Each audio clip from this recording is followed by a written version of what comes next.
오신 청년들 먼저 감사드리고요. 그리고 응원하고 오신 분들도 계시고 또 이름을 갖지 말라 했는 또 귀한 변호사님도 계시고 너무 감사드리고요. 이번에 대통령 후보로 나오셨지 않습니까? 그래서 우리 여기 계신 분들 다 지지하고 저도 지지하고 강력히 참 울면서도 우리 김문수 후보님 당선시켜야 된다라고 제가 많이 호소했습니다. 그래서 오늘 이 자리에 김문수 후보님 특별히 아무래도 우리 박수 한번 응원하는 게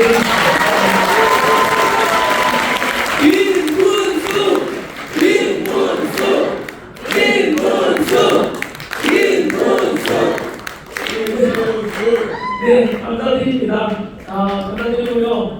또 이 자리에 사실 시장하게 된 것은 제가 배경을 먼저 말씀드리고 나서 그리고 두 가지 전하는 메시지를 전해드리고요.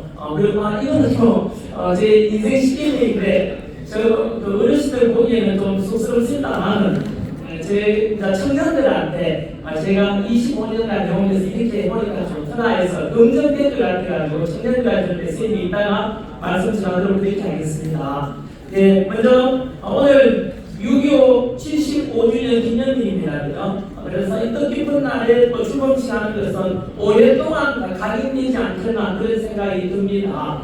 그래서 6.25 막아준 우리 지도자분들, 이승만 대통령이 그랬던 지도자분들과 또 순국 선열분들, 희생하신 유엔군 우리 다들 너무나 감사드리는 마음, 그런 것 그리고 특별히 또 미군이 우리나라 유엔군의 92%였습니다. 그래서 미군 중에서 사망자, 실종자 그리고 포로로 부상자가 합치면 14만 명이 넘습니다. 너무 고맙지 않습니까? 네, 주한미군 덕분에 트럼프 대통령이 체제에 맞죠? 바로 그게 미국의 힘입니다. 평화를 지키려면 바로 평화를 지키면 누가 있어야 됩니까? 바로 힘이 있어야 되는 걸 이번에 정리해 있지 않습니까? 그래서 지난 70년간 정치 없는 나라가 된 이유, 평화를 지키려는 이유는 우리 국민들과 국민들의 물론 주도적인 애국심과 그리고 안보의식이 있었겠지만 무엇보다 강력한 또 주한미군 주둔해 주기 때문에 그렇다는 뜻에서 이 방송을 트럼프 대통령이 보실 겁니다. 그래서 트럼프 대통령과 미국과 주한미군에 감사한 것으로 박수 한번 부탁드리겠습니다.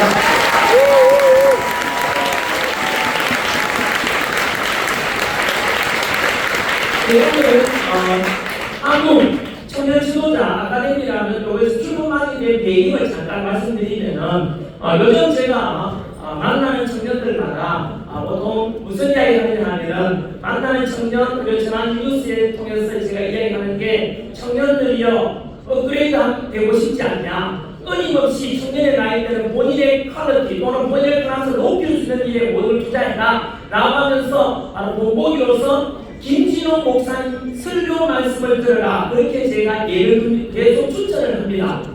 사실은 잘 모르신 분 계시겠지만 이걸 잠깐 말씀드리면요, 제가 6월 5일이었습니다. 6월 5일이면은 대선 끝나고 이틀이 아닙니까? 그죠? 그날 김진호 목사님께서 저를 불렀습니다. 전남 1군 와보게에서 찾아뵀는데요. 다른 게 아니라 6.3 대선 이후에 많은 청년들, 국민들뿐만 아니라 청년들조차도 희망을 잃고 보수주의 또 특히 앉아 계시면은 김문수 후보님을 지지했던 많은 청년들이 지금 잠도 못 잔다는 국민들도 많고 청년들 중에서 희망이 없다. 4월 4일 날 2025년 4월 4일 우리가 탄핵 반대 주장을 그렇게 외쳤지만 안타깝게도 윤석열 대통령이 탄핵 인용되고 파면된 것에 대한 상처 그리고 6.3 대선에서 이기리라 기대를 했는데 안타깝게도 또 패배한 이에 청년들이 많은 좌절감 느끼고 이래서는 안 된다 해서 저를 불러가지고 청년들에게 희망, 우리 나무를 베어내고 나면 끝나는 게 아니라 그 그루터기에서 뭐가 씁니까? 뭐가 삭제죠? 새로운 산이 나오지 않습니까? 그것처럼 청년들에게 멀리 좀 보고 우리 보수주의 가치가 옳지 않느냐, 오랫동안 검증된 가치 아니냐, 자유와 자유민주주의와 그리고 자유시장 경제체제, 정의로운 국가, 행복한 국민 이런 걸 만들어야 되지 않겠는가? 나아가서 통일한국, 평화통일을 이루어서 아시아를 근거해서 세계를 주름잡는 대한민국이 돼야 되지 않겠는가? 이런 비전을 말씀하시면서 청년들에게 우리가 이런 아카데미를 만들자 이렇게 시작이 됐습니다. 그래서 그 부름을 받고 저도 마찬가지로 기꺼이 하겠습니다라고 약속을 드렸습니다. 그래서 김진홍 목사님 하면은요, 아직도 이제 어르신들은 잘 아시겠지만 청년 중에서 혹시나 잘 모르시는 분들께 잠깐 말씀드리면은 우리나라 목회자분들도 되게 많지 않습니까? 목회자분들 중에 많지만은 김진홍 목사님은 제가 생각하는 특별한 분으로 저는 알고 있습니다.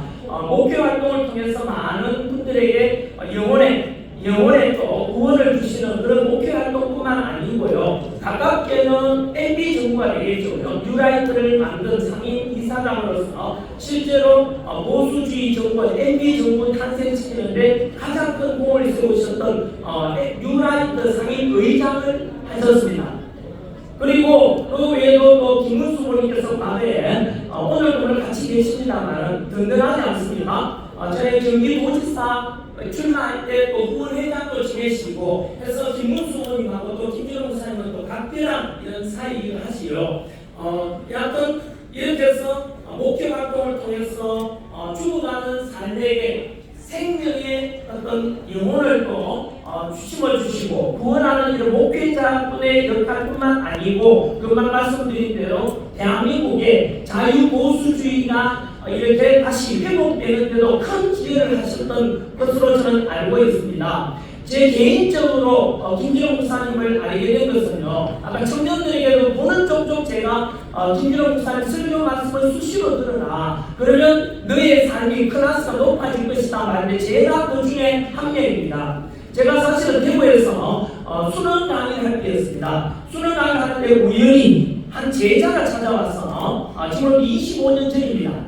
제가 30살 나이 때 정도 되는데요. 그때 제자가 찾아와 선생님, 지난 선생님 수업 시간에 수업 들어보니까 제가 역사도 가르치지 않습니까? 역사 가르치면서 하는 이야기라든가 들어보면은 도전정신, 개척정신 이런 이야기를 하는데요. 김진홍 목사님이라고 계시는데 설교 테이프를 한번 들어보십시오라고 해서 제가 그걸 받았어요. 그때는 카세트 테이프였습니다. 그 뒤에 CD 플레이어로 바뀌고 지금 유튜브를 통해서 김진홍 목사님 말씀을 접할 수가 있는데요. 제가 들어보고 나니 감동했습니다. 딱 들으면 알지 않습니까? 바로 이분이다 해서 그때부터 제가 25년 동안 계속 설교 테이프를 듣고 또 듣고 하다 보니까 김진홍 목사님께서 추천하는 게 주로 아까 말씀드린 대로 성경 말씀 외에도 보통 우리 믿음, 천국, 지옥, 불신 이래서 거부감 믿음이 있겠지만은 김진홍 목사님께서는 철학에 관한, 인생론에 관한 그리고 신학에 관한 접목시켜서 굉장히 탁월한 감동을 주십니다. 그리고 청년들에게 언제나 개척 정신을 가져라, 야망을 가져라 이런 말씀을 들으면서 제가 늘 동경해 왔는데요. 그러다가 뭐 이렇게 탄핵시구 속에서 저를 알게 돼가지고 이렇게 부름을 받고 오늘 이렇게 청년 아카데미 발대식을 하게 되었습니다. 한 번 더 저는 그래서 제 인생에서 이렇게 고백합니다. 저남들이가 우리 공학적인 수학적인 단어로 킬로바이트밖에 안 되거든요. 밀리미리바이트, 킬로바이트, 메가바이트, 테라바이트 했다면은 저는 솔직히 제 자신을 이렇게 돌아보면은 킬로바이트도 안 되는, 밀리미리바이트밖에 안 되는 인간이었는데 어느 순간 킬로바이트 넘어서 메가바이트 그리고 뭐 아직은 그걸 안 가르치시면 돼요. 이까지 올라오게 되니까 두 단계 클래스로 업그레이드가 된 것 같아요. 뭐 저보다시피 저도 뭐 인물이 있습니까? 집안이 가난해서 뭐 부모 찬스가 있습니까? 뭐 외모 찬스도 없고 이렇지만은 여러분 앞에 마이크를 들게 된 것이 사실은 김진홍 목사님을 말씀을 늘 듣고 실천하려고 노력을 한 덕분이다라고 말씀드렸고 제가 이걸 겪었으니까 청년들에게도 앞으로도 김진홍 목사님 말씀을 꼭 한번 들어보고 이렇게 같이 공부해가자 이런 차원입니다. 그래서 오늘 주도하는 우리 한국 청년 지도자 아카데미도 기준이 있습니다. 첫 번째는 이 중에는 하나님을 믿는 분도 계시고 또 종교도 다양했지만은 그럼에도 불구하고 시작은 건전한 보수주의 정신, 그 위에는 바로 하나님을 믿는 이런 성경적인 가르침을 기준으로 삼고자 합니다. 그래서 혹시라도 나는 하나님 믿는다, 또는 믿음도 없고 또 아직 교회가 안 갔는데 같이 가야 되나? 예, 같이 가십시다.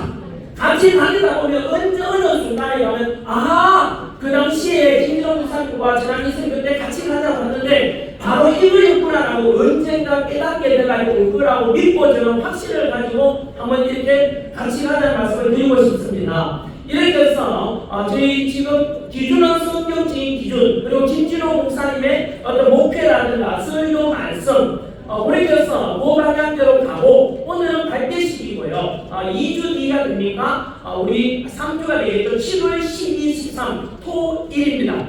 7월 12, 13 그때는 또 저 속리산에 있는 호텔에 가서 워크숍을 가지려고 합니다. 그때는 오늘 오신 분들 중에서 다 받는 것이 아니라 저희들 받은 이런 중에서 약간의 어떤 테스트를 좀 할 겁니다. 왜냐하면 뭐 주남기 우리 뭐 이렇게 청년 아카데미 온다고 했지만 이 안에 첩장이 있을 수 있지 않습니까?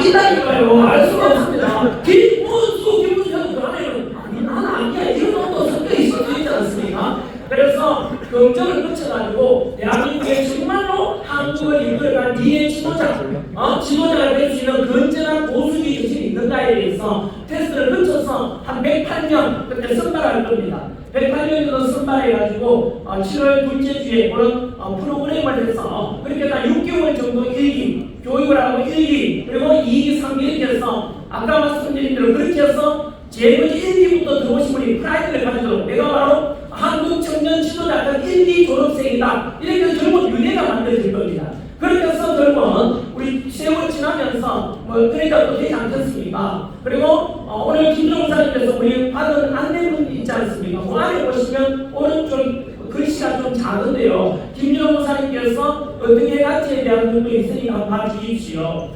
저는요 오늘 두 가지를 말씀드리려고 한다고 했지 않습니까?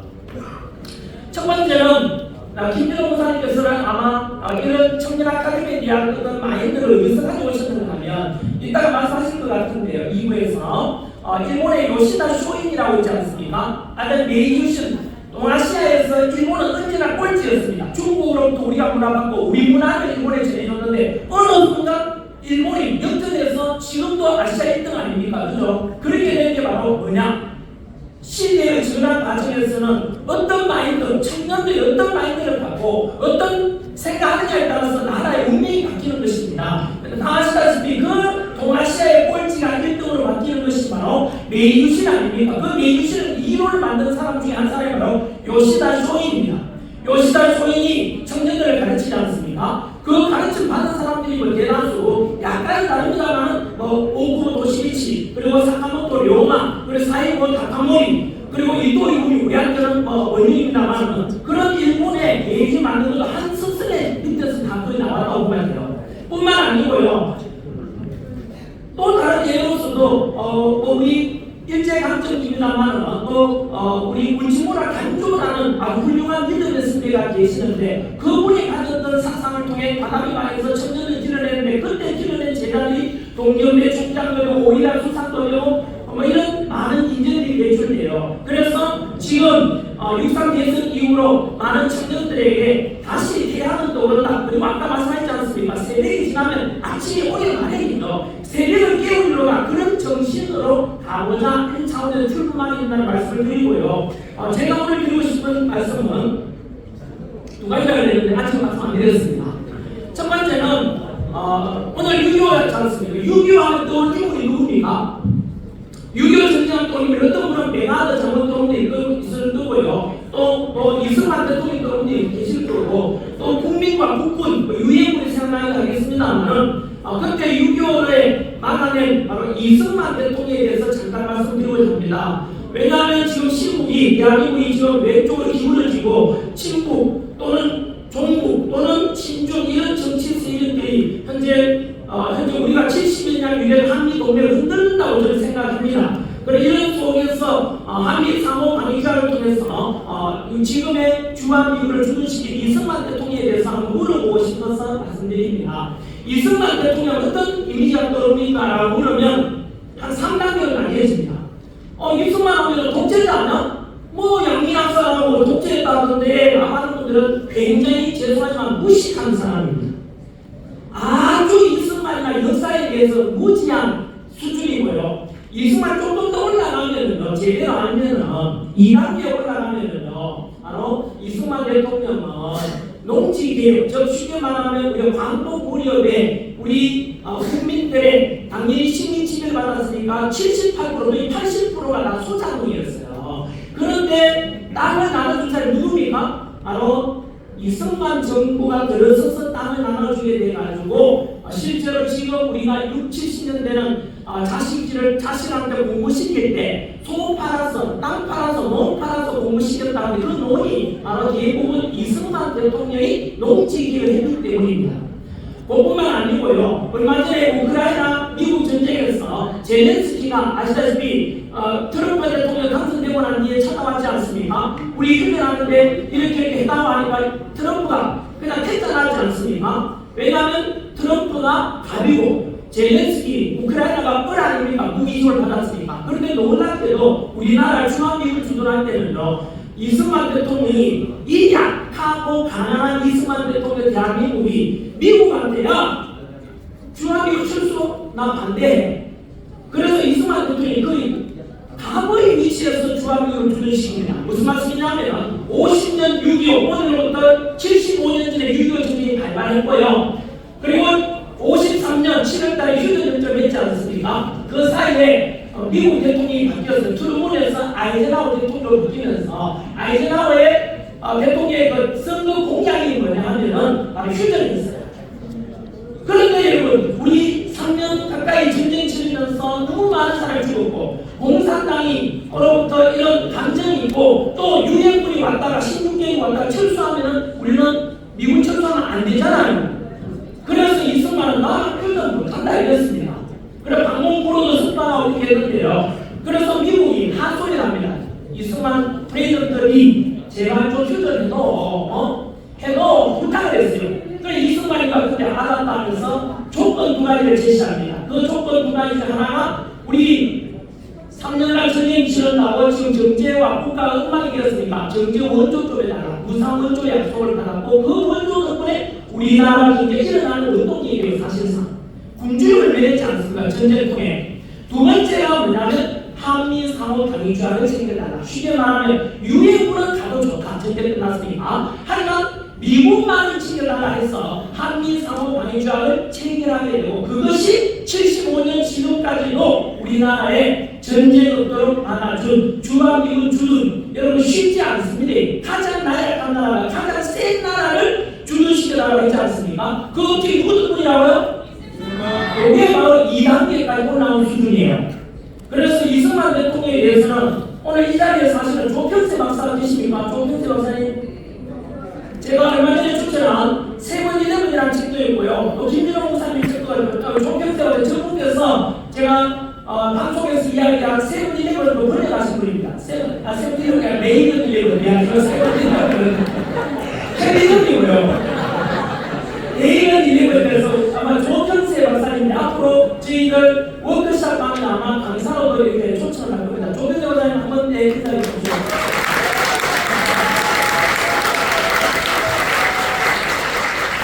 왜냐하면요, 아까 제가 요시다 쇼인이 키우는 제자들이 메이유신의 주인이 된다는 것처럼 사실은 또 미국에서 64년도에 메리 월드워터라는 공화당 후보가 린던 존슨이라는 민주당 후보한테 참패했어요. 그 참패하고 난 뒤에 뭐 했습니까? 바로 공화당은 이제 한동안 냉각기입니다. 침체기를 줬지요. 그때 참피한 메리 월드워터가 그래 지금은 우리가 패배했지만 보수주의가 옳지 않냐. 그 보수주의 가치를 청년들이 교육하기 위해서 그 시작을 하게 되고 17년 뒤에 81년도에 레이건이라는 공화당 후보가 당선되면서 소련을 붕괴시키는 원동력을 만들게 된 게 공화당의 레이건이었어요. 그 레이건의 정책, 보수주의 정책 11가지 원칙이 바로 레이건 11이라는 책인데 그 책을 아까 조평세 박사님이 번역을 했고요. 향후 우리가 공부할 교재 중에 하나가 된 것입니다. 여러분, 이렇게 해서 이승만 대통령이 뭐라고요? 똑같이가 바로 2단계고요. 이승만 대통령이 좀 더 알게 되면은 아니 이런 지도자가 그냥 있었으라고 할 겁니다. 이승만 대통령은 바로 수많은 것 중에도 제가 말씀드리고 싶은 게 뭐냐면 성전침에 있었어요. 국민하고 일반 백성하고 지도자가 달라야 되는 게 뭐냐면 백성과 국민, 일반 국민들은 오늘을 생각하고 감성적이지만 지도자는 이성적이어야 되고 내일을 생각하고 미래랑 비전을 제시해주는 게 지도자 아닙니까? 그게 누구냐 하면 바로 이 사람이에요. 바로 일제강점기인데 이 사람은 일제강점기때 놀랍게 물론 그전에도 독립정신학책을 썼습니다만 민주주의가 옳다는 걸 제일 먼저 청년의 나이 때 깨달았어요. 한성 감옥에 20대 청년의 나이 때 이승만이 감옥 가요. 총 10년을 쓰고 갔습니다. 근데 이승만이가 부르시는 정치가 뭔지 아십니까? 그 당시는 대한제국 전제군주제 체제인데 아니 절대 그러면 안 된다. 전제군주제 하면 안 되고 민주주의로 가야 된다는 것을 이미 20대 청년의 나이 때 이승만이가 한성 감옥에서 깨달았어요. 그리고 그 감옥에서 또 성경을 받아들입니다. 윤석열 대통령께서 구치소에서 성경 말씀 받아들이지 않습니까? 근데 성경 전해준 목사님은 누구예요? 모르는 분 계시네요. 윤석열 대통령이 구치소에 계실 때 부탁을 드렸어요. 제가 예수님을 영접하고 싶습니다. 성경책을 좀 넣어주면 이 어려울 때 극복할 힘이 되겠습니다. 이래가지고 김진호 목사님께 부탁을 하셨습니다.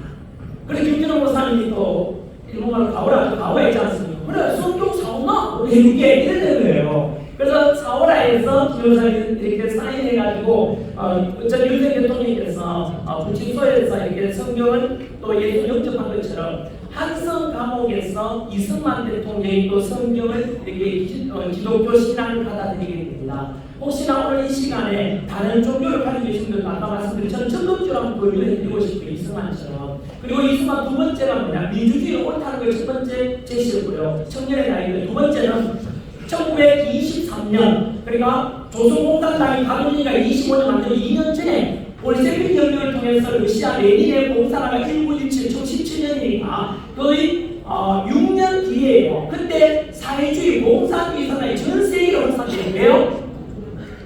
노동자 해방, 평등하게 살자 이러니까 사람들이 얼마나 열망이겠습니까? 근데 이승만은 안 된다. 공산주의는 두고 보면 알겠지만 필연적으로 멸망할 것이라고 예언을 해요. 그 이유를 왜 없습니까? 공산주의 잠깐 이승만이 이야기한 공산주의가 망할 수밖에 없는 이유는 23년 태평양이라는 잡지에 제가 글을 썼습니다. 공산당의 당무당 해가지고요. 첫 번째 공산주의는 모두 다 내 재산 없이 같이 나누자 평등을 부르짖었잖아요. 그러면 이승만의 예언합니다. 반드시 모두가 가난하게 될 것이라는 이야기를 지적합니다. 두 번째는 공산주의 특징이고요. 자본과 기업가 인정하지 않지 않습니까? 그러다 보니까 자본가 타부하게 되면 혁신이 없어서 또 다 퇴보할 수밖에 없다고 이야기해요. 또 공산주의 특징이고요. 지식인을 부정하지 않습니까? 지식인을 부정하게 되면 사회가 결국 발전이 없을 것이다 예언하죠. 그리고 마지막으로 공산주의는 특징이 뭡니까? 종교는 인민의 악행이라 해서 절대 종교를 허용하지 않습니다. 그래서 종교가 어떻게 되면 어떻게 되느냐? 공산주의로 하게 되면 도덕적으로 타락하고 덕을 잃게 되고 사회가 혼란에 빠진 것이다라고 예언했는데 그 여러분 예언이 언제 만나는지 아시죠? 그 했을 때가 23년이고요. 근데 실제로 소련 공산당이 90년에 붕괴되었으니 소련 공산당의 멸망 67년 전에 공산당은 반드시 망한다고 성경치면 예언했던 것입니다. 대단하지 않습니까? 그뿐만 아니고요. 우리나라에서 나라이지 않지만 역시 독립운동하는 미국에서 태평양 전쟁이 41년 12월에 터지는데 태평양 전쟁이 터지기 6개월 전에 일본이 진주만 섭지에서 태평양 진입하면서 레닌축을 합니다. 그래서 우리나라에는 이승만 알아주지 않았지만 미국에서 그렇게 알려지고 그 이승만의 책 바로 제페리드 사이드 해가지고요. 그 책이 일본의 내막기라는 책이 미국에서 베스트셀러입니다. 여러분 그리고 46년 마지막으로 46년 전후 발언이 했어요. 뭐라냐면 그 당시에는 우리나라 지도자 중에서 공산당하고 같이 가야지. 공산당 같이 가자라고 했는데 그때 이승만은 안달이 나오죠. 아니 공산당은 절대 대화가 안 통한다. 공산당하고 같이 갈 수가 없다. 나는 단독 정부를 주장했어요. 그 당시 어떤 사람들은 분단주의자라고 손가락질하는 사람이 있었지만 지금도 그런 사람이 있어요. 하지만 우리는 이미 알고 있지 않습니까? 여러분 지금 진정하고 대화가 통해요 안 통해요? 안 통하잖아요. 그것을 이승만은 1923년에 알았고 그리고 46년 정업하는 때 먼저 예언했던 겁니다. 그래서 저는 이런 이승만에 대해서 금방 여러분 1단계부터 2, 3단계 보십시오. 가면 갈수록 놀랍지 않습니까? 그래서 저는 향후에 우리 한국 청년 신문 한 번 더 우리가 또 제일하게 가도록 공부도 해가자. 그게 바로 보수주의 가치라는 거거든요. 그런 말씀을 드리겠습니다. 이승만에 대해서 한 번 더 오늘 말씀드린 이유는 뭐 때문이라고요? 오늘이 6.25 전쟁 75주년 기념일이고 또 6.25 전쟁을 알아내고 중앙미군 주둔의 1등 공신이 역시 이승만 대통령이기 때문일 겁니다. 그 말씀을 먼저 드리고 싶고요. 향후에 우리가 교육에 관 아카데미 커리어 안에 이런 보수주의 가치가 아까 레이건 11 그런 책들과 이런 다 포함되어 있다는 말씀을 드립니다. 마지막으로 지금 화면 좀 쑥스럽습니다만 시간 좀 많이 갔죠? 시간도 많이 깎은 것 같은데요. 1분만 읽어드리겠습니다. 요거는요, 제가 저보다 연세 더 드신 분들은 죄송합니다만은, 제가 역시 김진호 목사님을 알게 됐던 한 30의 나이 때, 지금 25년 전이지요. 그때, 김진호 목사님을 발견할 때, 그때 이 말씀을 참 하셨어요. 설교 말씀 중에서. 뭐냐면, 사람도, 우리 인간도 바다를 항해하는 배처럼, 바다를 항해하는 배가 항구를 찾아가려면 나침반이 있어야 되고, 그리고 또 밤에는 등대를 향해서 가지 않습니까? 기준이 있어야 된다. 해서 우리 삶도 마찬가지로 기준이 없게 되면 왔다 갔다 갈짓자로 살게 된다. 해서 기준을 정하는 게 필요하다 해서 그 당시에 도산한 차우스의 꿈이라고 거짓말하지 말라는 말씀을 많이 하셨고요. 그래서 제가 그 아이디어를 얻어가지고 안차우스도 굉장히 민족과 국가를 일관되게 사는 민족 지도자 아닙니까? 그래서 그런 기준을 저도 정해보자 해가지고 인생 10개년을 만들었는데요. 이거는 제가 자랑입니다. 저는 부족하지만 이 내용들은요 10가지 항목이 굉장히 잘 만들었습니다. 제가 이거 만들고 난 뒤에 25년 동안 여러 일들을 겪었지만 그래도 이 인생 10개년 덕분에 그래도 일관되게 살 수 있다고 말씀드리는데요. 1분만 읽어드리면 1분만 다 있습니다. 나중에 오늘 우리 7월 12, 13일 때 가면 한번 더 제가 풀어가지고 설명드릴 기회가 있을 겁니다. 첫 번째가 보이는 사람은 악의 길을 쫓지 않냐며 죄인의 길을 쓰지 않냐며 오만한 자의 자리에 앉지 않냐 오직 여호와의 율법을 주의하고 묵상하는 자로다. 지혜로운 자는 시간을 아끼느니라. 게으른 자에게는 가시운타리 같으나 정직한 자에게는 대원이라. 성실과 정직이다. 세 번째가 말입니다. 우리가 더러운 말을 입 밖에 내지 말고 오직 등을 세우는 데 소용되는 대로 선한 말을 하여 듣는 자에게 은혜를 끼치게 하라. 네 번째가 감정 정체입니다. 불을 쉽게 내는 자는 다툼을 일으켜도 노하기를 들지 않는 자는 시비를 끼치게 한다. 다섯째가 효도에 관한 겁니다. 바로 지혜로운 자는 아버지를 즐겁게 하여도 미련한 자는 엄마를 업신여긴다. 여섯 번째는 돈벌이의 기준입니다. 적은 소들이 의를 금하면 많은 소들이 불의를 금한 것보다 낫다. 일곱 번째가 판단의 기준입니다. 내 마음을 다하여 여호와를 의뢰하고 네 명철을 의지하지 말라. 여덟 번째가 여러분에게 많이 알려진 바로 항상 기뻐하라. 쉬지 말고 기도하고 범사에 감사라는 말씀입니다. 아홉 번째는요, 여러분 앞으로 어떤 친구를 갖더라도 고객에 대한 마인드가 이겁니다. 저는 강사 직업이었기 때문에 제 고객 학생들을 가르칠 때 기준이고 앞으로 우리 한국 청년 지도자 아카데미에 가르칠 때도 기준이 이게 될 겁니다. 제가 가르칠 제자들한테 아홉 번째가 뭡니까? 사랑으로 가르치라. 사랑이 없으면 소리나는 깽판에 불과하다. 이게 바로 사랑으로 대하는 태도, 고린도전서 말씀이고요. 마지막 열 번째 대장부는 소인배와 논하거나 싸우지 않는다. 오늘 하루 다른 사람을 위해서 무엇을 할 것인가 이렇게 묻고 시작합니다. 매일매일. 오늘도 이 행사 오기 전에 저는 목욕제기 하고 오는데 바로 인생 10개년 주기도는 언제나 묵상을 하고 읊조리고 옵니다. 그래서 열 번째가 바로 이 청년 아카데미에서 들려낸 제자들이 가져야 될 자부심이 바로 대장부라는 말씀입니다. 대장부는 소인배와 논하거나 싸우지 않는다. 오늘 하루 다른 사람을 위해서 무엇을 할 것인가 이렇게 묻고 시작하면 하루가 열흘이 되고 한 달이 되고 1년이 되고 10년이 되면 우리 삶의 기준이 이렇게 변할 거라고 딱 정해질 거라고 저는 믿습니다. 저는 부족하지만 지난 25년 동안 김준호 목사님 만나는데 이거 실체를 보니까 이것이 옳다는 걸 알게 됐는데 왜냐하면 이 10가지가 전부 다 성경 속에 나오는 말씀을 가지고 만들었기 때문입니다.